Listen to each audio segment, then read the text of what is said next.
निवेदन करी प्रभु तुम्हार चरणे।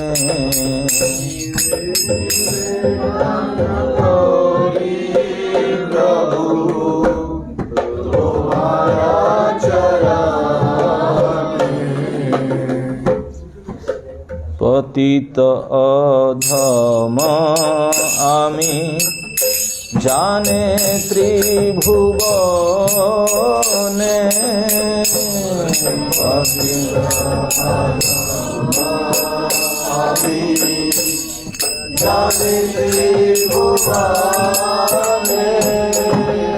वो टोन मिस कर रहा हूँ मैंने। हाँ, वो तो आप लोग सब जानते हैं टोन। निवेदन करी प्रभु तुम्हार चरणे। निवेदन तुम्हार चरणे। पतित अधम आमी जाने त्रिभुवने। पतित अधम जाने हम सम पापी नहीं जगत भीतरे। एकता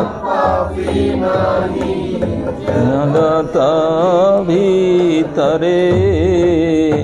मम सम अपराधी नाही को संसारे।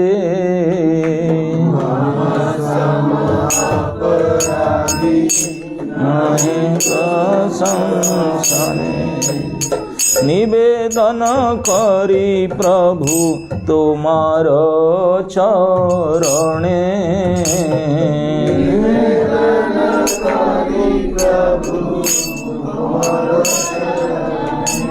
पतित अधम आमी जाने त्रिभुवने। पतित अधम आर अपराध आमी। सब पाप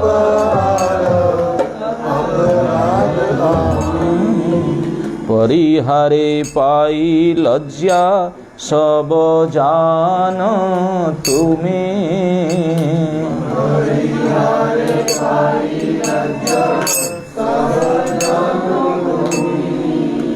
तुमी बिना कर आमी लइब शरण।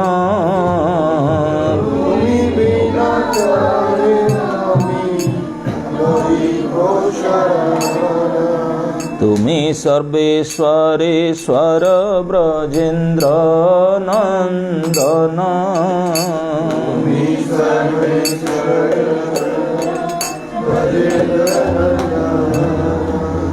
जगत तुम्हार नाथ तुमी सर्वमय।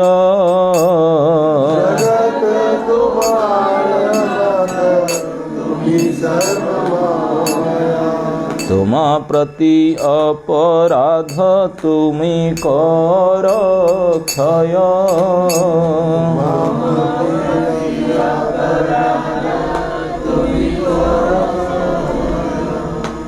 तुमी तक स्खलित पद जनेर आश्रय।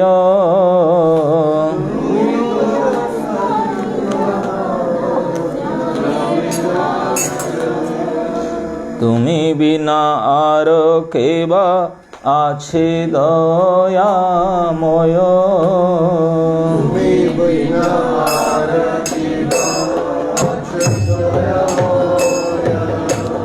सेई रूप तब अपराधी जत जन।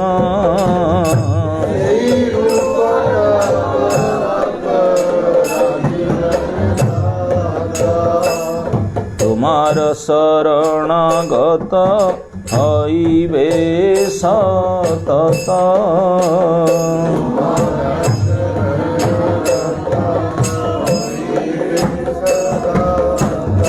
ভক্তি বিনোদ এবে লইয়া শরণ,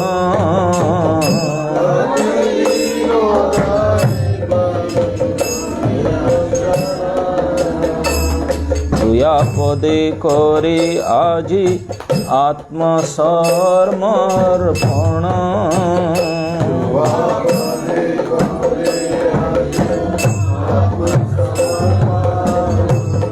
হরে কৃষ্ণ কৃষ্ণ কৃষ্ণ হরে হরে, হরে রাম রাম রাম হরে হরে।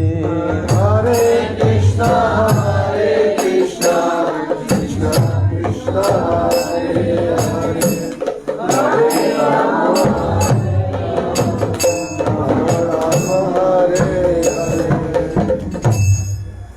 उसका अर्थ जानना चाहेंगे? अच्छा लगा भजन? लेकिन ये टोन आप लोग को फिट नहीं बैठता ना। तो भक्ति विनोद ठाकुर कहते हैं, निवेदन करी प्रभु तुम्हारा चरणे। ये तो समझ में आता होगा। पिटिशन दायर करते हैं, आगे एप्लीकेशन लगाते हैं, निवेदन कर रहा हूँ मैंने, कहाँ पे ना आपके चरण में मैं फाइल पुटअप कर रहा हूँ, निवेदन कर रहा हूँ। क्या क्या फाइल में है? हमारा बायोडाटा। पतित अधम आमी जाने त्रिभुवने। बोले मुझे अकेले नहीं, सारे दुनिया जानते हैं मैं कैसा हूँ। मेरे स्टैंडर्ड, हमारा कॉलोनी, पूरा गीता कॉलोनी फेमस में मैंने किस लिए फेमस है ना? पतित और अधम। बोले केवल यहाँ नहीं, जानी त्रिभुवने, 3 भुवन में जानते हैं मैं कितने फलेन सोल हूँ, पतित अधम हूँ। और क्या डेजिग्नेशन हमारा? ना आमा सम पापी नाही जगत भीतरे। मेरा जैसा पापी तो जगत में अभी तक हुए नहीं होंगे, रिकॉर्ड तोड़ मैंने, है ना?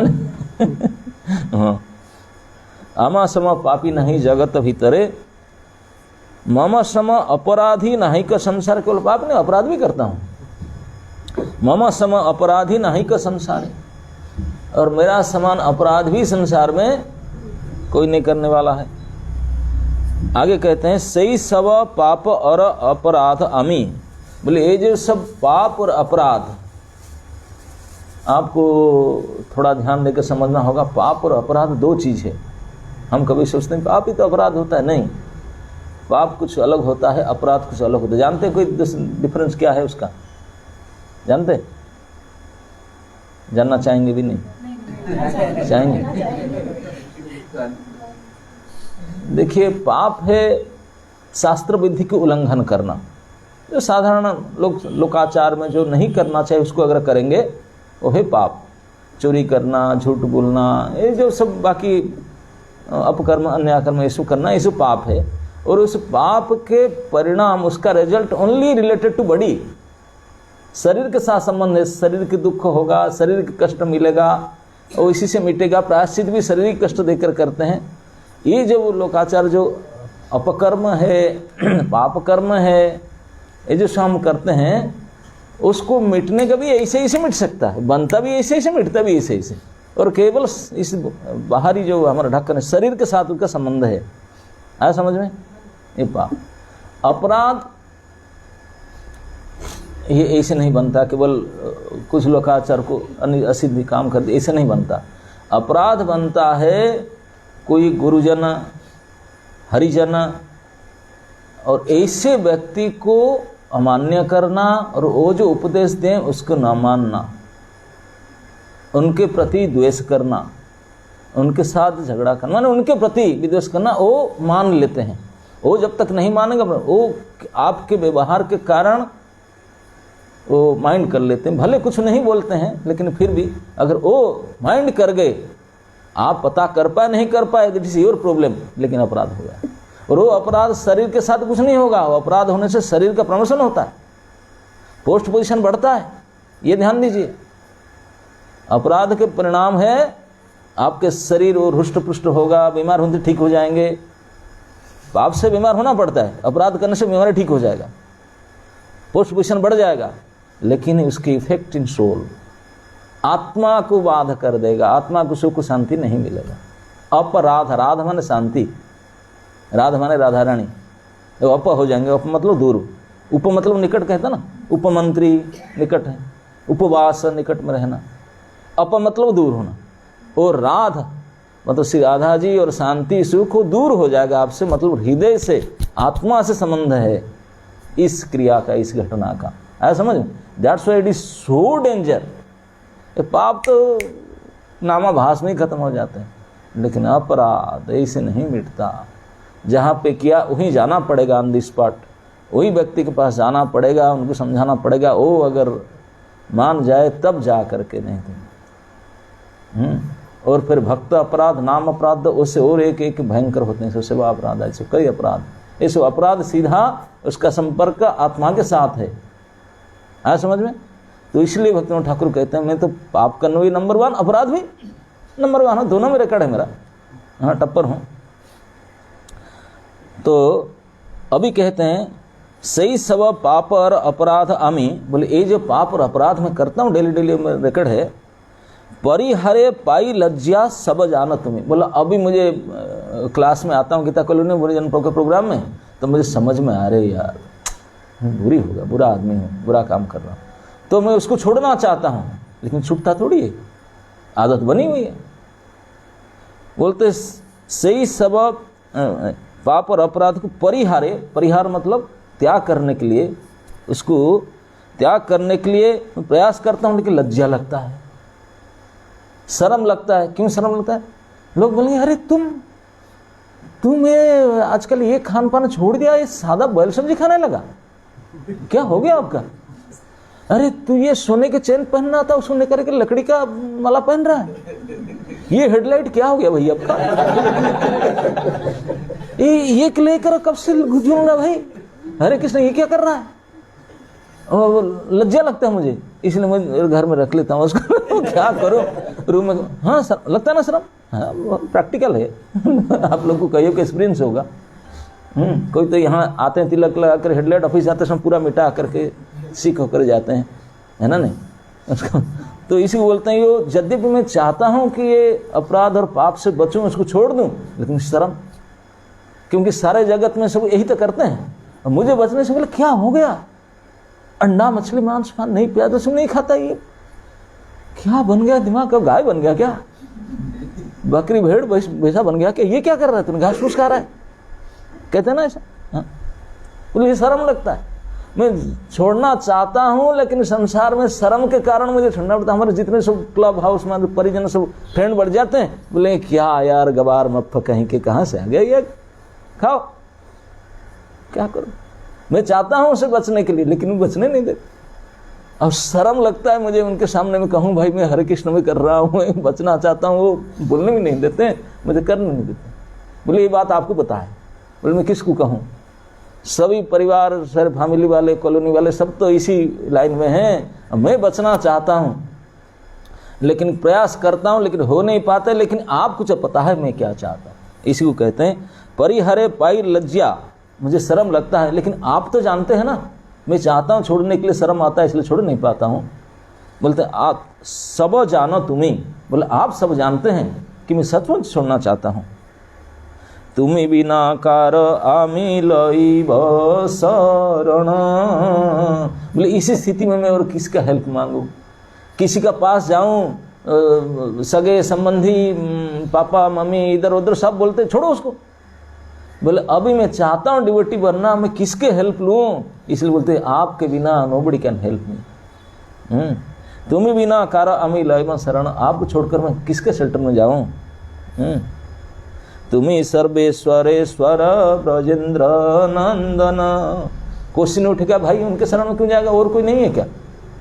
बोले क्यों, कोई ऐसे समर्थ नहीं है मेरे जैसे नंबर 1 पापी अपराध को सुधार दे। मुझे नहीं लगता है कि दुनिया में कोई ऐसा हैवी डोज किसका पास है, कोई ऐसा दवाई हुआ नहीं कैसे मुझे सुधार दे। लेकिन फिर लेकिन आपका डिग्री है क्या?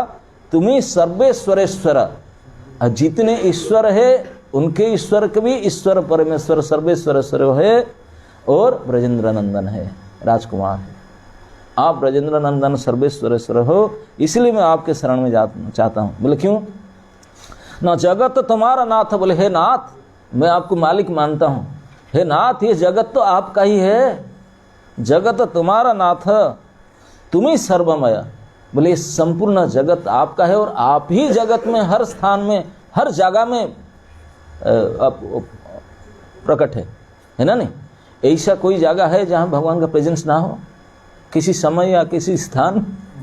बोलते समस्त जगत में, एवरीवेयर ओमनी प्रेजेंट, अंग्रेजी में बोलते हैं ओमनी प्रेजेंट। तो आप जगत में हर स्थान पर है। मैं कहीं छिप कर कहीं कोई बोली, आपसे बचना मुश्किल है, हो ही नहीं सकता, क्योंकि होल वर्ल्ड एवरीवेयर, हर जगह पर, जले स्थले आकाशे, जल में भी अंदर में जाऊं कुछ करने के लिए, वहां भी आप मिल जाएंगे, वहां भी है, स्थल में भी और आकाश में भी। कोई आपसे बचा नहीं जा सकता। संपूर्ण जगत में आप ही व्याप्त हो, सर्वव्यापी, और ये जगत और जगतवासी सब आपके ही हैं। जगत तुम्हारा नाथ, तुम ही सर्वमय, तुम्हारा प्रति अपराध तुम ही कर रखे। बोले और एक बड़ी डेजिनेशन में आपके पास क्यों शरण में आता हूँ? क्योंकि आपका विशेष नेचर है, ये गुण बाकी लोगों के अंदर नहीं है। क्या? बाकी लोगों को मैं थोड़ा गाली दे दूंगा, एक थप्पड़ लगा देगा। मैं तो कुछ बोलूं, वाणी में कहूंगा, वो तो हाथ चला लेगा, लात चला लेगा, है ना? नहीं, हाँ, वो इफेक्ट होता है। लेकिन आप, क्या कहूँ, दुनिया को अनंत काल से खिलाते पिलाते सब कुछ करते, बिना मांगे करते, बोलते भी नहीं कि मैं करता हूँ करके। दुनिया में तो कोई 10 रुपया दे, जबरब है, मैं दिया हूँ तुझे, लेकिन आप क्या नहीं देते हैं? कभी बोलते आकर के मैं दिया कर, नहीं, पीछे जा करके देते हैं। लेकिन आपके विशेष गुण है, तुम्हारा प्रति अपराध तुम ही कर रखे, और आपके प्रति हम अपराध करते हैं, उस अपराध को आप लेते नहीं, उसी को नाश कर देते हैं। बोले क्या बच्चा है मेरा बच्चा है, गड़बड़ कर रहा है, छोड़ो यार, आप ही माफ कर देते हैं, हमको पता नहीं चलता। आपके प्रति हम जो अपराध करते हैं, अपराध को आप ही खुद माफ कर देते हैं, और किसी का पास जाना नहीं पड़ता, हमको पूछना भी बिना पूछे आप माफ कर देते हैं। हम आके सार बोले गलती हो गया था, एक्सक्यूज मी, बोले ये बोलना नहीं पड़ता। अगर कोई बोले तब गदगद होकर गोदे में उठा लेते हैं, बिना बोले माफ कर देते हैं। ये आपका गुण है, इसलिए मैं आपके पास आया हूँ, ये बेनिफिट लेने के लिए। आगे कहते तुमी तस्खलित पद जनेर आश्रय। स्खलित पद मतलब जिनका पैर फिसल जाता है ना, जो चल नहीं सकता, टडलिंग है ना, खड़े होते हैं, चलते हैं, एक दो पैर फिर गिर जाते हैं, छोटे बच्चे से होता है ना। हम लोग भी भक्ति पथ में सब स्खलित पद, थोड़ा खड़े हुए पकड़ करके फिर गिर गए, दांत टूट गया, नाक टूट गया, फिर उठे, फिर पकड़े, फिर धूम, होता ना हमारा यही स्थिति है। बोले हम सब स्खलित पद टडलिंग ऐसे होते हैं, और हमारा आश्रय दुनिया में तो कोई है ही नहीं। सब उल्टी धक्का मार देते हैं, वो गिर पड़ा, मारते हैं, और एक धक्का से पड़ो इधर, मैं जा रहा हूँ। अरे भैया, वो कोई पूछेंगे नहीं। बोले इसलिए आप ही एकमात्र ऐसे स्खलित पद, जिसका पैर फिसल के गिर पड़ते हैं, आप ही उनके आश्रय हो। जगत में ऐसा आदमी का कोई आश्रय है ही नहीं। सब जो गिरा तो धक्का मार के आगे चले जाते हैं, देखते नहीं पीछे, लेकिन आप ही ऐसे हो, कभी नहीं छोड़ते, खड़े रहते हैं हमारे लिए। हम गिर पड़ते हैं तो आप भी हमें पकड़ कर उठाते हैं। तो स्खलित पद लोग जो हैं, हम जैसे जो उसको हिंदी में क्या बोलते हैं, जो टडलिंग चलते हैं, टडलर, हाँ टडलर, ये तो अंग्रेजी में हो गया, हिंदी में आप अब समझते होंगे, आजकल ये हिंदी से ज़्यादा अंग्रेजी समझ लेते हैं। हाँ, तो जो है उनके आश्रय आप है, आप ही आश्रय है।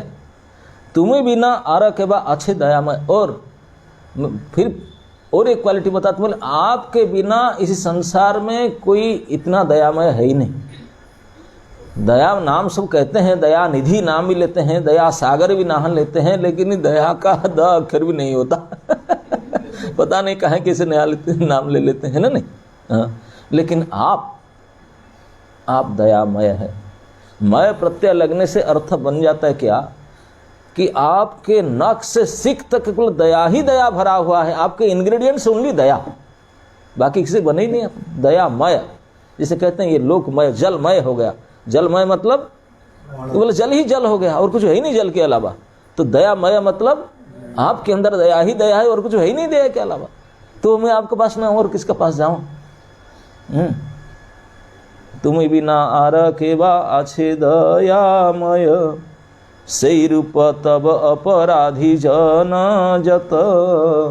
बोले इस प्रकार जितने अपराधी हैं, बोले मेरे जैसे और भी बहुत हैं, ऐसा नहीं मैं अकेला, मैं थोड़ा टप्पर में हूँ, लेकिन बहुत सारे हैं क्लासमेट हमारे।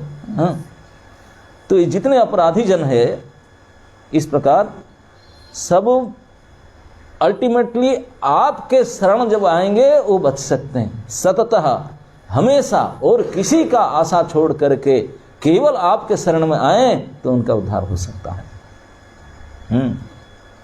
तो इसी भक्ति विनोद ठाकुर कहते हैं इसलिए मैं आपके शरण में आया हूँ, ये प्रॉपर वैलिड रीजन ग्राउंड के साथ में दे रहा हूँ, तो यू हैव टू एक्सेप्ट मी, तो मुझे आप स्वीकार कीजिए। भक्ति विनोद वेलैया शरण, बोले अब मैं ले रहा हूँ। अब पास्ट हिस्ट्री बता रहे हैं, बोले जब पहले लेना चाहिए था अब तो गया, लेकिन अभी समझ में आ रहा है, पक्के बाल दांत निकल गया, आंख निकल गया, तब मैं अभी आया हूँ शरण में, लेकिन अब कहाँ जाऊँ आप ही तो हो होलसेल। तो आपके शरण में आया हूँ, अब क्या करने के लिए? ना तुया पदे करे आजी आत्मसमर्पण।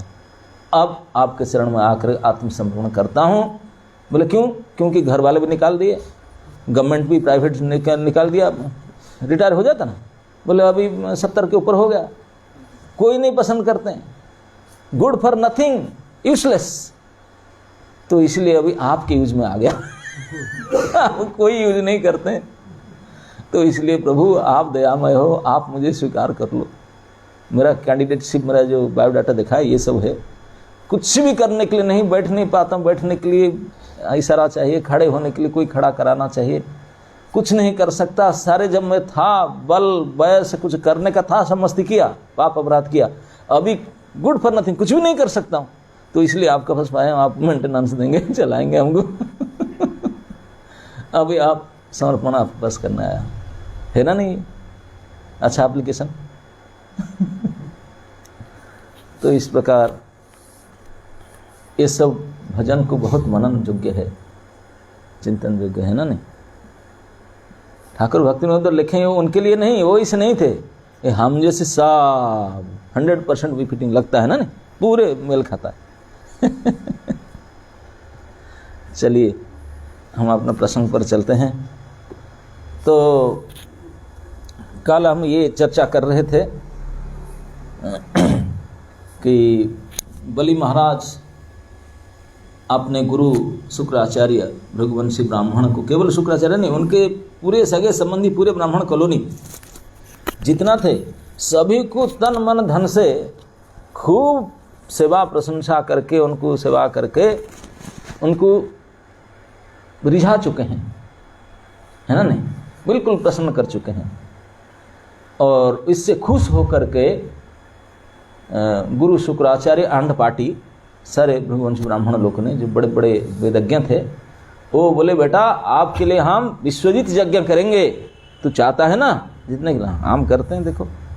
तो विश्वजित यज्ञ के आयोजन किए, उनको विश्वजित यज्ञ के दीक्षा दिए, अभिषेक करते, एक संकल्प करना होता है ना, कोई काम करने के लिए संकल्प किए। तो करने के बाद तब क्या होता है, श्लोक नंबर 5 से हम आज पढ़ेंगे। ओम नमो भगवते वासुदेवाय, ओम नमो भगवते वासुदेवाय, ओम नमो भगवते वासुदेवाय। नारायणं नमस्कृत्य नरं चैव नरोत्तमं देवीं सरस्वतीं व्यासं ततो जयम् उदीरयेत्। कृष्णाय वासुदेवाय देवकी नंदनाय च नंदगोपकुमाराय गोविंदाय नमो नमः। आज हम अष्टम स्कंद भागवत के 15वां अध्याय के 5 नंबर श्लोक से आगे चलेंगे। श्लोक नंबर 5। ततः रथः कांचन पट्टनद्धः हया च हयस्वतुरंगवर्णा ध्वज च सिंहेन विराजमानः हृत असनात् आस हवीर्भि इष्टात्। अब यज्ञ अग्नि में घी की आहुति दी गई तो अग्नि से स्वर्ण तथा रेशम से आच्छादित एक दैवी रथ प्रकट हुआ। जैसे यज्ञ शुरू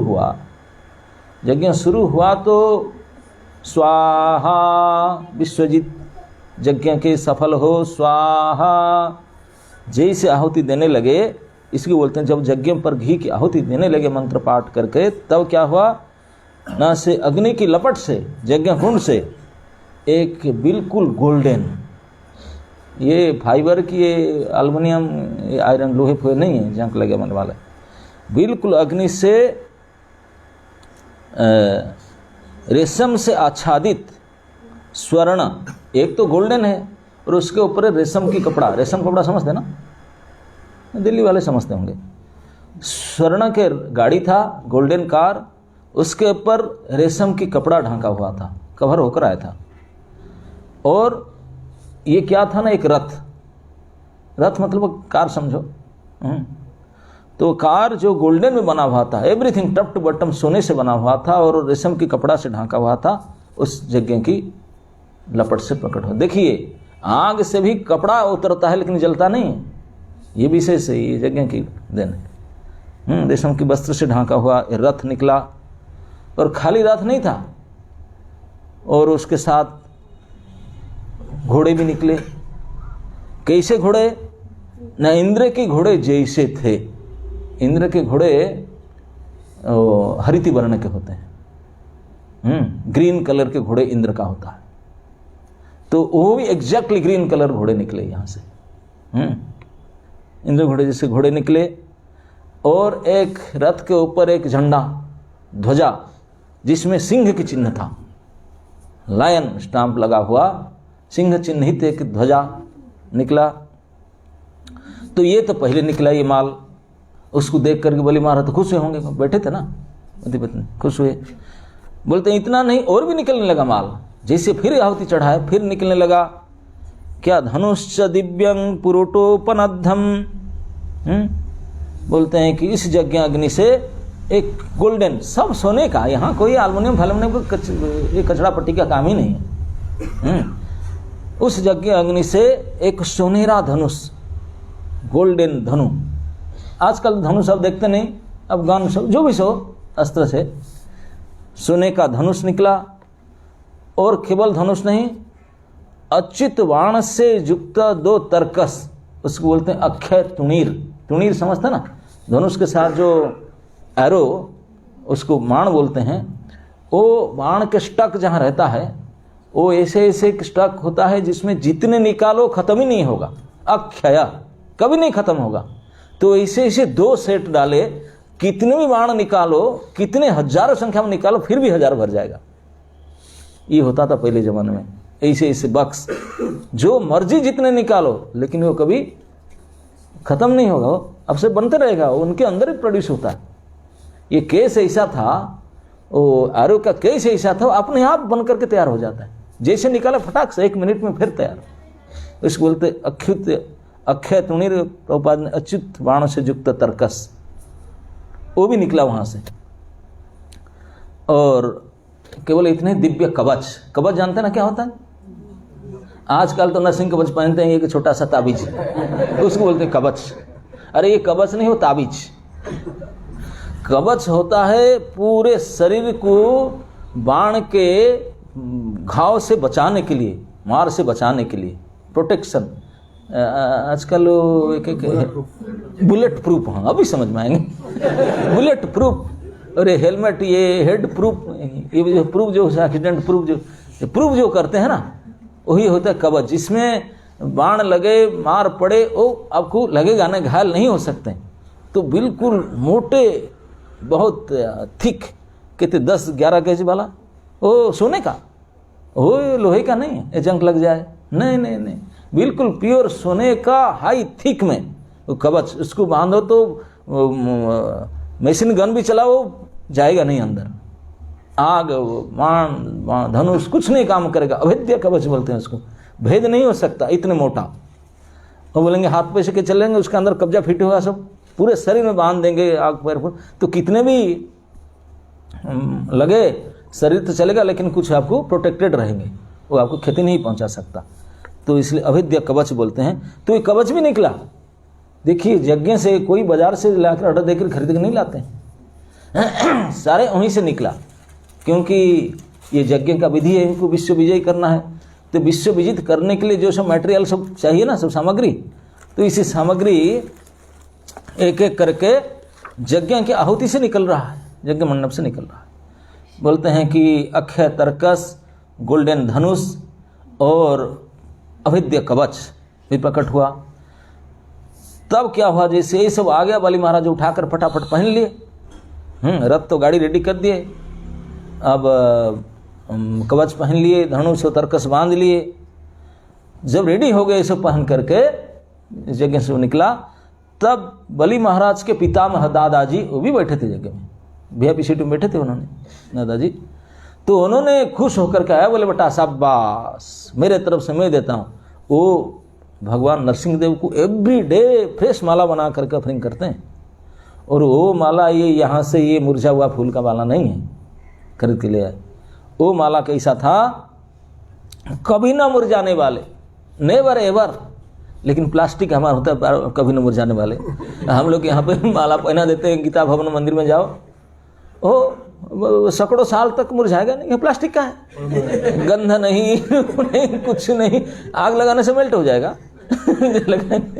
तो ऐसे माला, लेकिन ऐसे माला नहीं था, फ्रेश फ्लावर, बिल्कुल सद्य पुष्प, लेकिन ये पुष्प हमेशा जैसे वृंत में रहे, हमेशा ऐसे प्रकट सुगंध और फ्रेशनेस रहे, ऐसे उसका अम्लान पुष्प कहते हैं। अम्लान पुष्प मतलब कभी ना मुरझाने वाला, सिकुड़ने वाला, उसका पता। ऐसे पुष्प पहचान करके प्रहलाद महाराज इसी पुष्प के माला बना करके आपने इष्ट ठाकुर नरसिंह देव के चरण पहनाते हैं उनको। तो उसको प्रसादी के खुद डालकर बैठे थे, नरसिंह भगवान की प्रसादी माला। वो ऐसे नहीं नरसिंह भगवान फटो आप चढ़ा दिया नरसिंह, नहीं नहीं नहीं नहीं, साक्षात नरसिंह देव को पहनाते हैं भैया, हम तो पास में नहीं जाएंगे। अगर साक्षात कोई पता चला, बाप रे बाप, छोड़ो ये एरिया, भाग जाएंगे।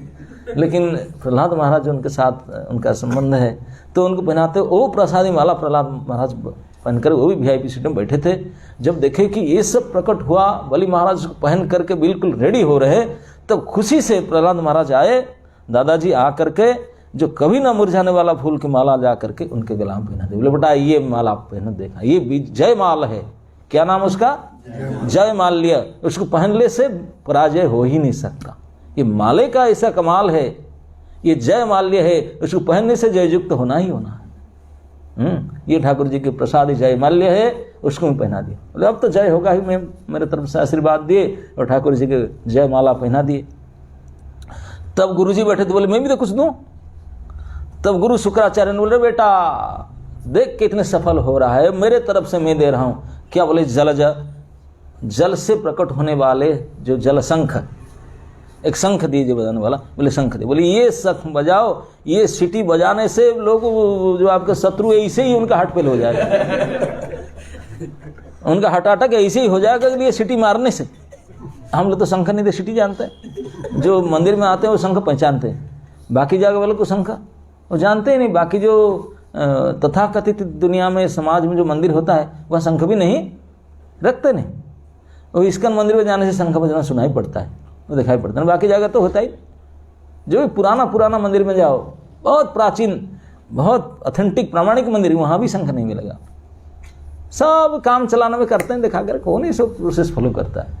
जो विधि है कि शंख वाद्य के बिना मंदिर खुलेगा नहीं, पर्दा भी नहीं खुलेगा। शंख के साथ शंख वाद्य सबसे शुभ वाद्य है, शंख वाद्य।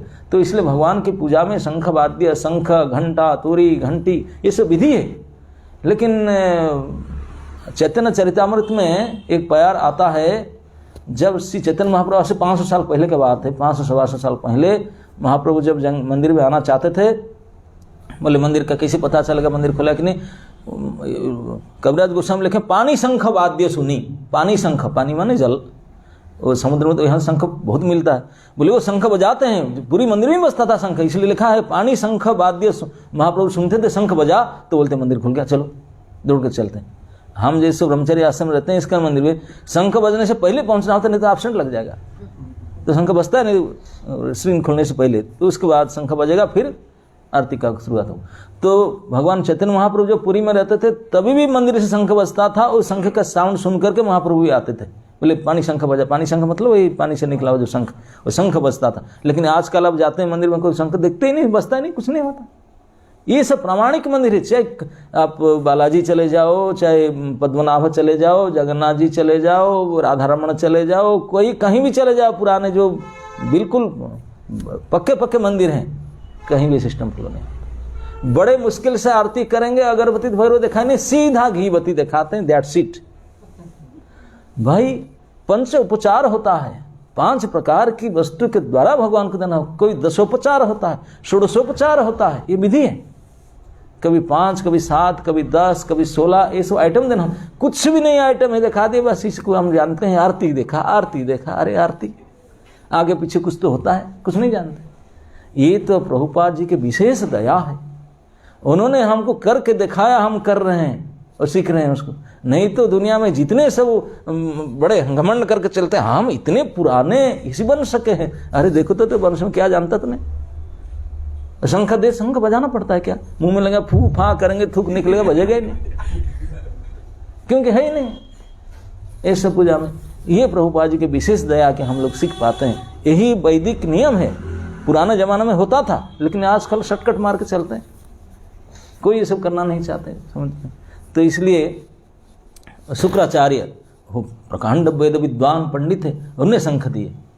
माला पहनना, शंख बजाना, ये सब वैदिक नीति है, तो शंख दिए। ये भी विजय शंख है।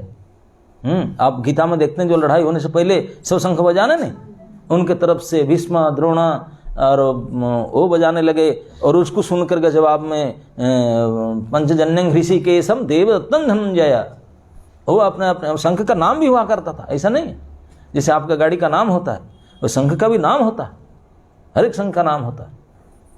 आप लोग सुगीता पढ़े होंगे, पंच पांडव के शंख का नाम पता है?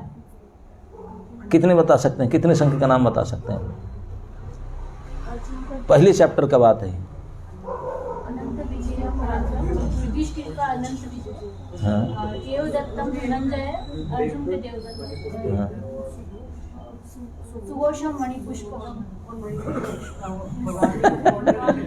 कंफ्यूज। सुघोष मणि पुष्प किसका है? श्लोक याद नहीं? भीम भीम किसका? तो ये है, तो ध्यान रखना चाहिए। शंख का नाम भी हुआ करता था। भगवान के शंख का नाम क्या है? करेक्ट। तो ये शुक्राचार्य ने विजय शंख दिए, विजय माल्य विजय शंख दिए, उन्होंने शंख प्रदान किए। अब क्या हुआ? एवं स विप्र अर्जिता, ये विप्र अर्जिता कहते हैं। सुखदेव गोस्वामी बोलते ये सब यज्ञ से निकला नहीं, ये ब्राह्मण ने दिलाए। उनको पता था वहां से सीधा सेलेस्टियल ला करके यज्ञ से प्रकट कर देंगे, बोले इसलिए विप्र अर्जिता, ब्राह्मण के कृपा से ये सब माल मिला उनको। इसलिए एवं स विप्र अर्जितो ये सबस्ते कल्पित स्वस्तयोनोर्थ विप्रान, ब्राह्मणों की सलाह के अनुसार विशेष अनुष्ठान संपन्न कर चुकने तथा उनकी कृपा से युद्ध सामग्री प्राप्त कर चुकने के बाद महाराज बलि ने ब्राह्मण की प्रदक्षिणा की। अब जो फिट फाट हो गए, बोले आपकी कृपा से मिला ये सब सामान, मुझे मिला सामग्री, तो इसलिए उनको प्रणाम किए और परिक्रमा किए। देखिए परिक्रमा करना ही आज का फैशन नहीं है, कई जगह में नहीं करते हैं, लेकिन जो जानते हैं वही करते हैं ना। नहीं बाकी लोग तो मंदिर की परिक्रमा करना होता है क्या? हम तो बुद्धान परिक्रमा करते हैं, गोवर्धन परिक्रमा करते हैं, मंदिर की परिक्रमा, अरे मंदिर की नहीं, व्यक्ति की परिक्रमा करना होता है। यहाँ भागवत में क्या लिखा है? किसको परिक्रमा किया उन्होंने? ब्राह्मणों को, ब्राह्मणों को परिक्रमा किया उन्होंने, क्योंकि परिक्रमा पूजा के विधि के अंग है, सम्मान के अंग है।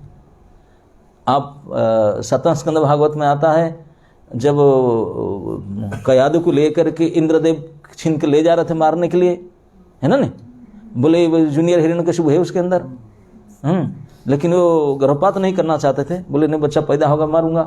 और नारद जी डांटे उसको, बोले तू कैसे बोला ना, सारे जूनियर हिरण्यकशिपु है ना, नाक में दम करेगा फिर वो। बोले तुझे पता नहीं वो हिरण्यकशिपु नहीं है, जूनियर वाला हिरण्यकशिपु ने कौन है? अरे बड़े भक्त है विष्णु। अरे भक्त है, वो जानते नारद जी को झूठ नहीं बोलेंगे। तुरंत छोड़ दिया, प्रणाम किया माता का, गो परिक्रमा की। ये भी शब्द है, माता जी की भी परिक्रमा किया जा सकता है। कौन? देवराज इंद्र। और ये ब्राह्मणों को परिक्रमा करते हैं, असुरराज बलि। तो ये परिक्रमा, ये सम्मान भक्ति का अंग है। तो परिक्रमा किए, प्रणाम किए करके, और बिल्कुल कवच फौज बांध करके, पहन करके, सब बाण फाण में पहन करके रेडी हो करके, और ये सब करने के बाद ब्राह्मण को पहले प्रणाम परिक्रमा करने के फिर दादाजी के पास गए।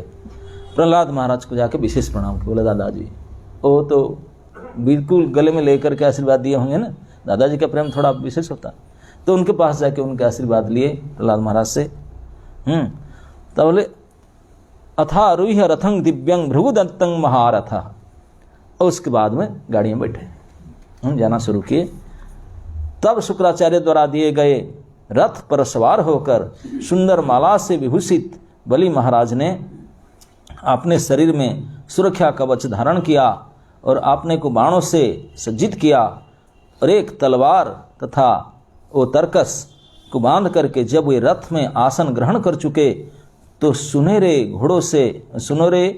कड़ों से विभूषित बाहों तथा मरकत मणि के कुंडल से विभूषित कानों से मोहित सहित वो पूजनीय अग्नि की तरह चमकने रहते। वो उनका ड्रेस के बारे में बताते हैं। बोले बाकी जो ड्रेस है वो तो मिला था, जो प्रोडक्शन हुआ था जगह से पहन लिए। बाकी उसके अलावा क्या उनका अलंकार और था? अंगद एक अलंकार, आप जानते हैं अंगद? आजकल तो अलंकार को नाम ही नहीं जानते नहीं होंगे।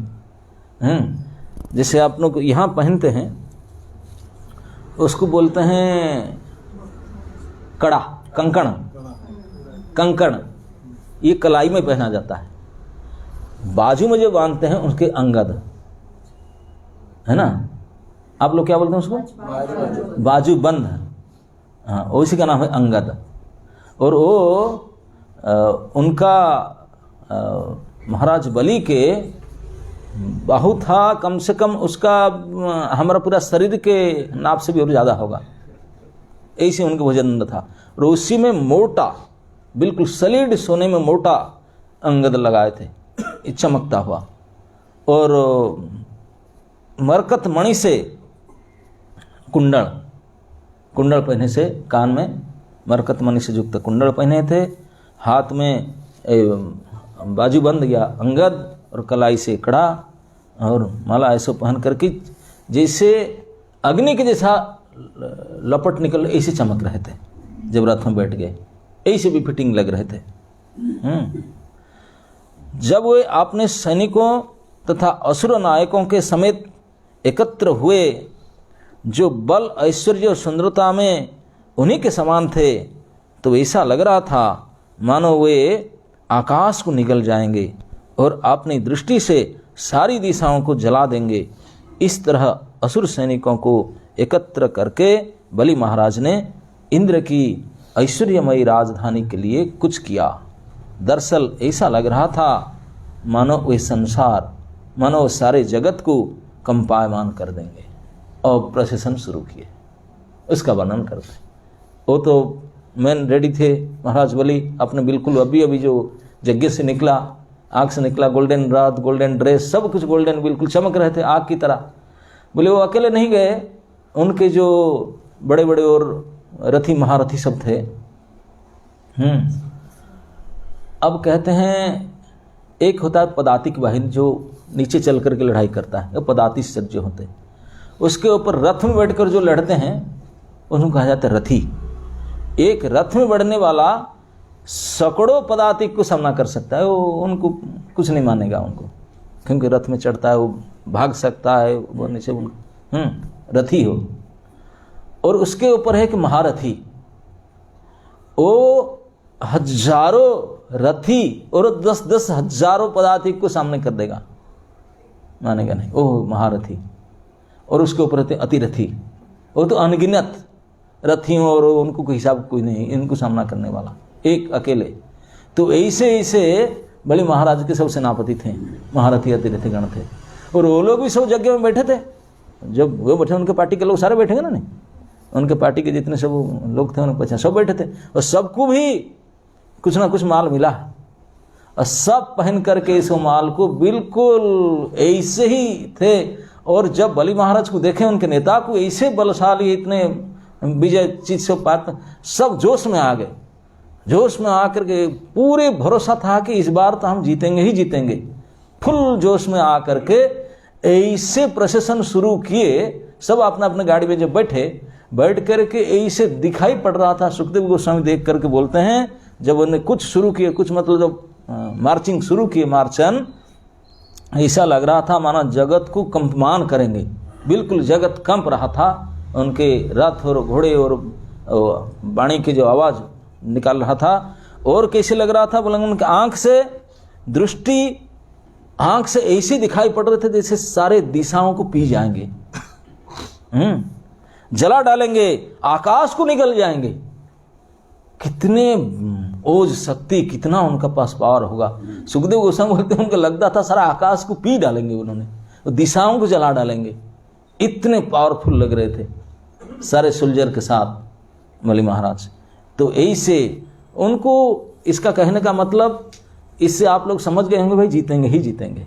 अब लड़ाई का 100% श्योर है ना, नहीं इस बार तो बाजी मारेंगे। ये लक्षण दिखाई पड़ रहा, शुरू से लक्षण है, दिव्य रथ, दिव्य शंख, दिव्य माला, दिव्य धनु, दिव्य कवच, और सब दिव्य अलंकार, दिव्य से भूषित होकर के राजा, और जो उनके साथ सेनापति गण वो भी ऐसे ही आक्रामक दृष्टि, ऐसे आक्रामक दृष्टि से देख रहे थे, बोला आकाश को पी जाएंगे, दिशा को जला देंगे, संसार को कंपमान कर डालेंगे। ये उनका तैयारी को देख करके कोई बोलेगा भैया उनका सामना तो किया नहीं जा सकता, सरेंडर। ये तो निश्चित रूप से इस बार जीतेंगे ही जीतेंगे। सुखदेव गोस्वामी इसलिए वर्णन करके समझाते हैं हमको। अब कहाँ चले, तुरंत मार्च ऑन टुवर्ड्स हेवनली, स्वर्ग के लिए। रम्या उपवने उद्याने श्रीमद्भि नंदनादिभिः। अब सुखदेव गोस्वामी फिर उनके वर्णन शुरू करते हैं स्वर्ग का, क्योंकि स्वर्ग की ओर जा रहे थे। राजा इंद्र की पुरी, स्वर्ग क्या है, इंद्र के रेसिडेंस, अमरावती। इंद्रपुरी का नाम है अमरावती। वहाँ ये महावीर पार्क नहीं है, नंदन कानन पार्क है। तो क्या पार्क, हम तो देखे ही नहीं, क्या वर्णन करें। कभी मणिवाक में जाते तो बोलते। तो ये सुखदेव गोस्वामी सुनाते हैं, स्वर्ग के थोड़ा वर्णन बताते हैं। बोलते हैं रम्या, इतने रमणीय था, इतने रमणीय था। रमणीय ये शब्द सुन करके आपको थोड़ा लगता होगा, क्योंकि रमणीय शब्द हम यूज नहीं करते हैं।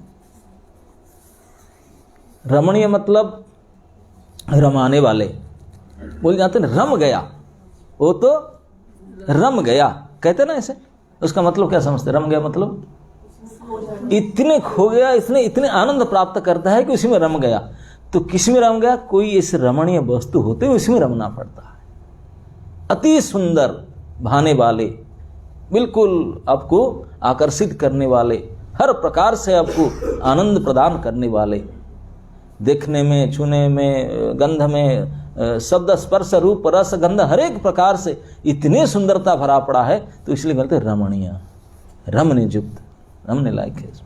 तो रमणीय जो उनका स्थान था, और उसमें उपवन और उद्यान, सुंदर सुंदर उपवन था, उद्यान था। कौन सा उद्यान के एक नाम देते हैं, नंदनादि भी, नंदन कानन आदि। और नंदन कानन नाम तो आप सुने होंगे ना, हम देखे तो नहीं, सुने। जगन्नाथपुरी में नंदन कानन कहाँ है, वो भुवनेश्वर के पास है, चिड़िया खाना है नंदन कानन।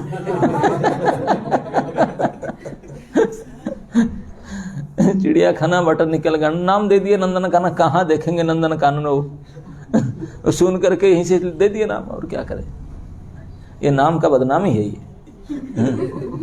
ये नंदन कानन। ये बताते हैं सुखदेव गोस्वामी, डायरेक्ट नंदन कानन देख करके रिले करते हैं। अब सुनिए, ये नंदन कानन में कौन से चिड़ियाखाना के बंद होकर पशु है कि क्या है। नंदन काननादि भी ये कानन कैसे थे, न कुज्जात विहंग मिथुनेर गायन मत्त मधुप व्रते। राजा इंद्र के पुरी इतने सुहावने बाग बगीचे तथा नंदन बाग से परिपूर्ण थी। क्या थी, न फूलों पत्तियों तथा फलों के भार से अनेक शाश्वत वृक्ष की शाखाएं नीचे को झुकी हुई थी।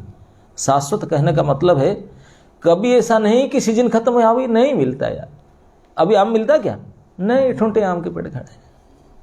अब आम का सीजन गया, वो गर्मी के सीजन में था है ना, समर में अभी नहीं। बोले ऐसा नहीं, शाश्वत है 24 आवर्स 12 मंथ्स। जब जाओ तभी ऐसे भी ये कच्चा खट्टा फल नहीं है, बिल्कुल लाल पीले रसाल आम ऐसे भरा हुआ है कि जैसे झुक झुक करके नीचे जमीन को छूता है। और केवल आम का तो मैं उदाहरण बताऊं तो जितने फल वाले फूल वाले सब पूरे पूर्ण प्रस्फुटित होकर के इतने भरे रहते थे through out the year, through out the day, through out the night, जब चाहो तब। इस बोलते शाश्वतेर। फल और पत्ते, केवल फल नहीं पत्ते से, हरी भरी पत्ते से और बिल्कुल प्रकृष्ट फल से और पुष्प से ऐसे भरे रहते वृक्ष, और शाखाओं सब झुकी हुई थी, इतने ओवरलोडेड थे, सब शाखाएं झुके हुई थी। इन उद्यानों में और क्या थे ना, चहकते हुए पक्षियां। आप देखिए खाली ठुंटा नहीं, पक्षियां चहकते हुए, चहकते मतलब आवाज करती हुई चिड़िया घूम रहे थे। चिड़िया के जोड़े तथा गुंजाती मधुमक्खियां। आजकल तो मधुमक्खियां कहीं देखने में नहीं मिलते, वो सब डुप्लीकेट मधुमक्खी कहीं करते हैं। तो गुंजार, मधुमक्खियों के गुंजार और चिहकती हुई पक्षियां, और वहाँ के सारा वायुमंडल अत्यंत दिव्य था। वायु तो यहाँ तो पोल्यूटेड है यार, इसलिए नाक में बांध कर जाना पड़ता है लेकिन यहाँ नाक में बांधने का मास्क का सवाल ही नहीं उठता वहाँ ना। अब वायुमंडल इतने सुंदर सुहावना वायु चलता था, पवित्र, इतने प्योर एंड फ्रैग्रेंट वो वायु बोलते इसलिए दिव्य था उसको, और वर्णन बोले दिव्य वायु था, वायु चल रहा था वहाँ पे। और क्या था ना, हंस सारस चक्र। बोले कौन कौन, दो चार चिड़िया का नाम तो बताओ, कौन पक्षी थे तो नाम बताते हैं, कौन कौन पक्षी थे घूम रहे थे वहाँ ना। उद्यान में देवताओं के द्वारा रखित सुंदर स्त्रियां खिल रही थी। और उद्यान में कौन जाते थे न, देवियां। देवताओं की स्त्रियां मतलब देवियां।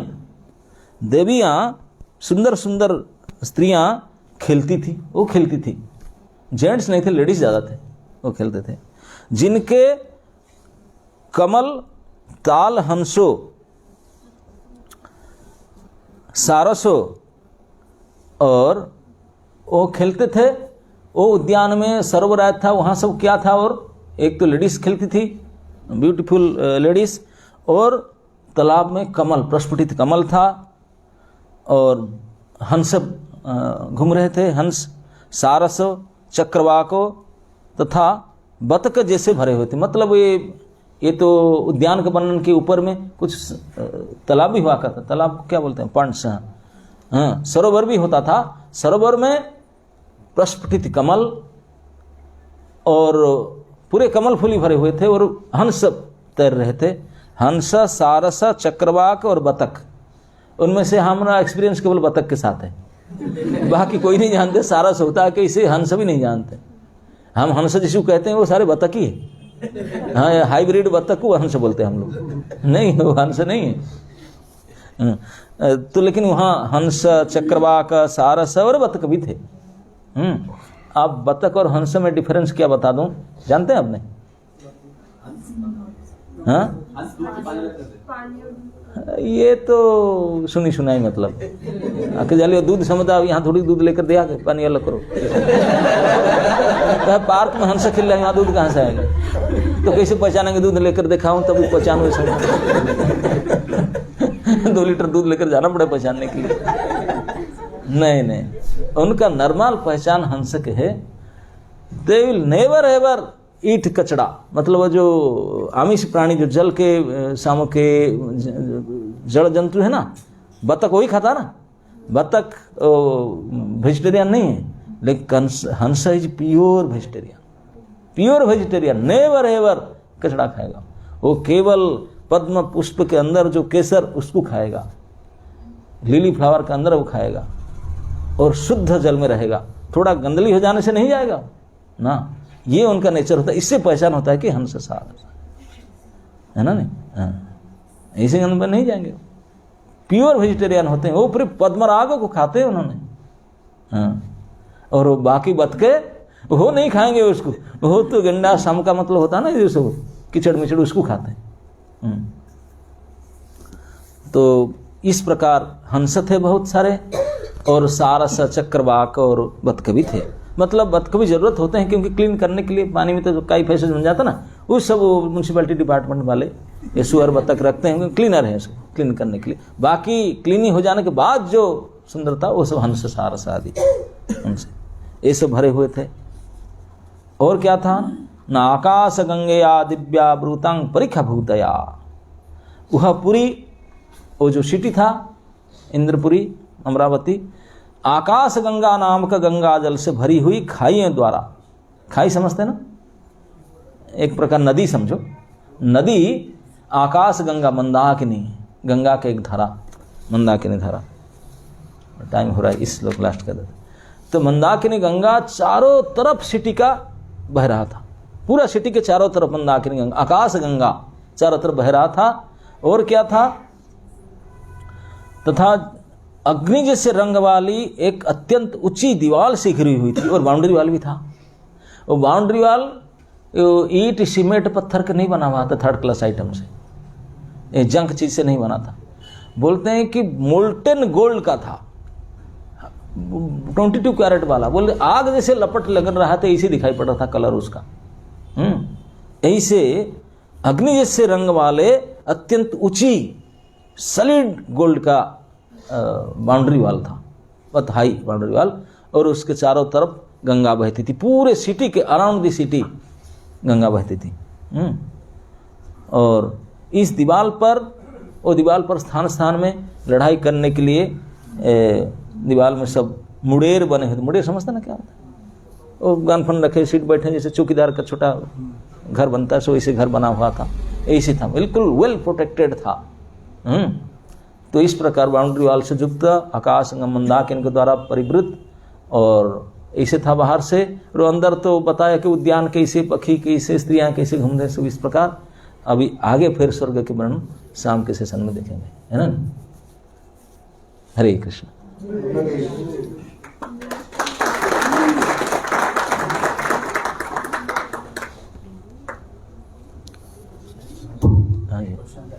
बोलिए महाराज। आपने बताया कि जिसे हम पढ़ते हैं कि प्रहलाद महाराज जो थे वो भागवत है, ठीक है, महाजन है एक, और बहुत विनम्र है। तो हम देख रहे हैं कि इसमें वो बोल रहे हैं कि आप लड़ने के लिए जाओ, और वो अगर विनम्र है तो फिर कैसे लड़ने के लिए?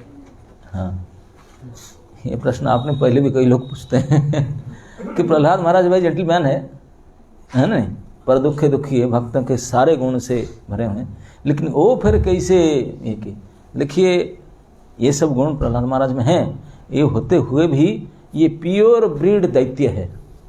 कौन है वो? दैत्य है। और दैत्य और आदित्य में उनका जन्म सिद्ध झगड़ा होता ही है, एंटीपैटी बने हुए, बिल्कुल ब्रांडेड। तो उनको जरूरत नहीं था कोई सम्मान हड़ पर कुछ नहीं, बोले दिखाना था, हम क्षत्रिय हैं, अपना तो रूप तो दिखाएं कि भाई हम भी कुछ हैं। तो इसलिए उनका अंदर भी रजोगुण जोश आता है कि बेटा चल, ऐसे तुझे कोई कमी नहीं है कि उनकी संपत्ति लेकर तू खाएगा पिएगा बचेगा, तो नहीं, लेकिन ये भी दिखाना है, तुम हमको हराते हैं, हम भी आपको हरा सकते हैं, हम भी दिखाएंगे, हम भी आपको हरा सकते हैं। अगर मांगने आए तो हम दिला देंगे, लेकिन यार ऑल्सो मेंटेनिंग आवर स्टैंडर्ड, हमारा कूल, हमारा डायनेस्टी इतना ऐसे नहीं है। नम्र का मतलब नहीं है कि आप बिल्कुल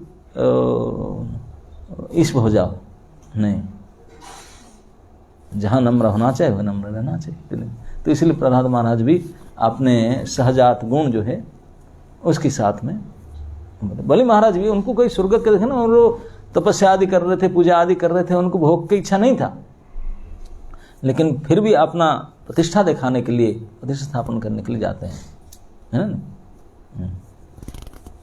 हमारा देश की झंडा ऊंचा रहे हमारा, बोलते ना, तो झंडा ऊंचा कैसे रहेगा भाई, जीतेगा तब झंडा लगाएगा तब तो देखेगा। तो उसको नम्रता क्या मतलब है? ये तो अपना बहादुरी है, आपने देखा ना, अपने देश की जयजुग करना।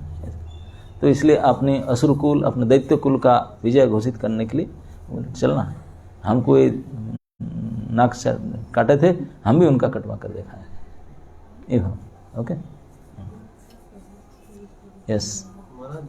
यहाँ जैसे जो शुक्राचार्य हैं, जो मतलब गुरु का पद धारण करते हैं, तो वो मतलब पुरोहित माना जाएगा उनको, या कि मतलब जैसे जो वैष्णव गुरु हैं जो मतलब भागवत धर्म लगाते हैं उस तरह से मतलब। आप इन्फॉर्मेशन लेना चाहते थे क्या? आप सिलेक्शन करना चाहते थे क्या उनको? शुक्राचार्य प्रकांड वेदज्ञ कवि है, बहुत हाईली क्वालिफाइड है, लेकिन उन्होंने धुरंधर है भौतिक संपदा देने के लिए, एक्सपर्ट करने के लिए। लेकिन ऐसा मतलब नहीं कि भगवान के ज्ञान नहीं था उनको, पूरी तरह से था। लेकिन उनके जो सब्जेक्ट है, उनका जो इंस्टीट्यूशन है, उसमें सारे असुर रहते हैं। असुरों को भगवान से कोई मतलब ही नहीं है, ये सब्जेक्ट उनका सिलेबस में नहीं है, तो इसलिए उनको फिर वही जो सिलेबस में वही पढ़ाना पड़ेगा, है ना। नहीं, आप अगर जो स्कूल में जाएंगे, जो आई स्टैंडर्ड, ACV स्टैंडर्ड, जो सिलेबस वही तो पढ़ाएंगे, तो वही उनको पढ़ाना पड़ता था। उनका था ज्ञान, भगवत ज्ञान पूरा था, जानते थे, लेकिन उनका सारे स्टूडेंट जो है इंस्टीट्यूशन में सारे असुर थे, तो इसलिए असुरों को जो आवश्यकता था उनको पूरा करने के लिए वही उनका व्यवस्था करते, वही करते थे। नहीं तो भृगु के वंशज है, वो भगवान को अच्छी तरह से जानते थे। भगवत ज्ञान ऐसे नहीं कि नहीं कोई नहीं जानता, अच्छी तरह जानते, लेकिन क्या करे, जो मार्केट में उसका खपत नहीं है, जो सारे असुर बैठे हैं, तो असुरों को उनको संभालना था, इसलिए।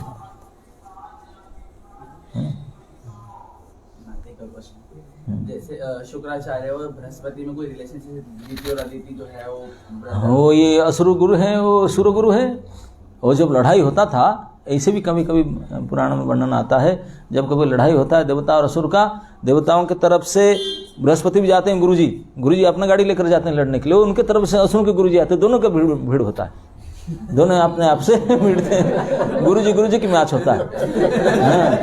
जैसे होता है ना, कैप्टन राजा को राजा, मंत्री के मंत्री, तो उनका भी देवगुरु शुक्राचार्य बृहस्पति अपने दोनों का चलता है, चलता है, आपस में लड़ते हैं,